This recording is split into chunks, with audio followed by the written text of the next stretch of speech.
అందరికీ నమస్కారం. ఫిరాయింపు ఎమ్మెల్యేలపై స్పీకర్ తీసుకున్న నిర్ణయంపై సీఎం రేవంత్ రెడ్డి కీలక వ్యాఖ్యలు. తాజాగా ఈ వ్యవహారంపై సీఎం రేవంత్ రెడ్డి స్పందించారు. గురువారం మీడియాతో మాట్లాడుతూ స్పీకర్ నిర్ణయంపై తాము స్పందించబోమని, ఎవరికైనా స్పీకర్ నిర్ణయం నచ్చకపోతే కోర్టులు ఉన్నాయని, శుభ్రంగా అక్కడికి వెళ్లి తేల్చుకోవచ్చని అన్నారు. బీఆర్ఎస్ కు 37 మంది ఎమ్మెల్యేలు ఉన్నారని స్వయంగా హరీష్ రావే చెప్పారని గుర్తు చేశారు.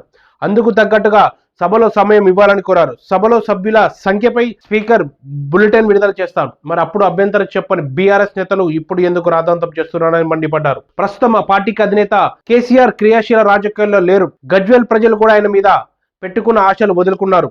అధినేతలు ఉన్న పార్టీలో క్రమశిక్షణగా ఉంటాయని, నాయకుడు లేని పార్టీలు అలాగే ఉంటాయని విమర్శించారు.